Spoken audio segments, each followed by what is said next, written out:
ನಮಸ್ತೆ ಎಲ್ಲರಿಗೂ, ಜೈ ಶ್ರೀರಾಮ್. ಇವತ್ತಿನ ವ್ಲಾಗ್ ಬಂದು ನಮ್ಮ ಹನುಮಂತನಗರದಲ್ಲಿರುವ ಹರಿಹರ ಉದ್ಯಾನವನದಲ್ಲಿರುವಂತಹ ಅಶ್ವತ್ಥಕಟ್ಟೆಯಲ್ಲಿರುವಂತಹ ಗಣೇಶ ಹಾಗೂ ನಾಗರಕಟ್ಟೆಗೆ ಹರಿಹರ ಬಳಗದವರ ಕಡೆಯಿಂದ ಪ್ರತಿ ಮಂಗಳವಾರ ನಡೆಯುವ ಪೂಜೆ ಇವತ್ತು ಅಂದರೆ ಡಿಸೆಂಬರ್ 10ನೇ ತಾರೀಕು ಕೂಡ ಪೂಜಾ ಕಾರ್ಯಕ್ರಮವನ್ನು ಏರ್ಪಡಿಸಲಾಗಿತ್ತು.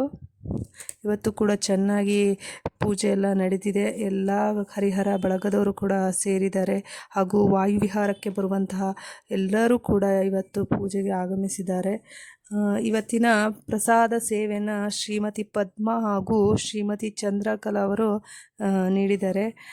ಅದರ ಏನು ಖರ್ಚು ಬರುತ್ತೋ ಪ್ರಸಾದದ ಅದರದ್ದು ಖರ್ಚನ್ನು ಅವರು ಕೊಟ್ಟಿದ್ದಾರೆ. ಅವರಿಗೆ ತುಂಬ ಧನ್ಯವಾದಗಳು. ಹಾಗೆ ವಾಯುವಿಹಾರಕ್ಕೆ ಬರುವವರು ಎಲ್ಲರೂ ಪೂಜೆಗೆ ಬನ್ನಿ. ಪ್ರತಿ ಮಂಗಳವಾರ ಕೂಡ ಪೂಜೆ ಇರುತ್ತೆ, ಬನ್ನಿ. ಹರಿಹರ ಬಳಗದ ಈ ಥರ ಕಾರ್ಯಕ್ರಮಗಳನ್ನು ಪ್ರೋತ್ಸಾಹಿಸಿ ಅಂತ ಹೇಳ್ತೀನಿ. ಇನ್ನೂ ಒಳ್ಳೆಯ ಕಾರ್ಯಕ್ರಮಗಳು ಬರಲಿ ಅಂತ ಹೇಳೋಣ. ಅವರಿಗೆಲ್ಲ ಸಪೋರ್ಟ್ ಮಾಡಿ, ಎಲ್ಲರೂ ಹರಿಹರ ಬಳಗದವರ ಜೊತೆ ನೀವು ಸೇರಿ ಅಂತ ಹೇಳ್ತೀನಿ. ಯಾರೂ ಇದುವರೆಗೂ ಈ ಚಾನಲ್ನ ಸಬ್ಸ್ಕ್ರೈಬ್ ಮಾಡ್ಕೊಂಡಿಲ್ಲ, ಮಾಡ್ಕೊಳ್ಳಿ. ಈ ಥರ ಒಳ್ಳೊಳ್ಳೆ ವೀಡಿಯೋಗಳನ್ನು ಮಾಡ್ತಾಯಿರ್ತೀವಿ. ಈ ಥರ ಸಾಮಾಜಿಕ ಕಾರ್ಯಕ್ರಮಗಳನ್ನು ನಾವು ಮಾಡಿದ್ರೆ ಇನ್ನೂ ಅವರಿಗೆ ಸಪೋರ್ಟ್ ಸಿಕ್ಕೋ ಥರ ಆಗುತ್ತೆ.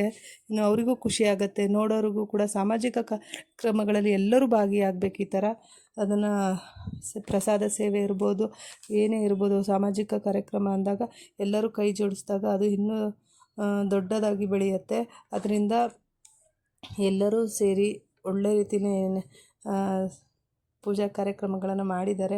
ಬೆಳಗ್ಗೆನೇ ನಡೆಯೋರು ಎಲ್ಲರೂ ಎದ್ದು ಬಂದು ಅವರವರ ಕೆಲಸ ಕಾರ್ಯಕ್ರಮಗಳನ್ನು ಹರಿಹರ ಬಳಗದ ತಂಡದವರು ಕೂಡ ಎಲ್ಲರೂ ಬಂದು ಪೂಜೆಗೆ ಏನು ಬೇಕೋ ಅದೆಲ್ಲನೂ ಮಾಡಿದ್ದಾರೆ.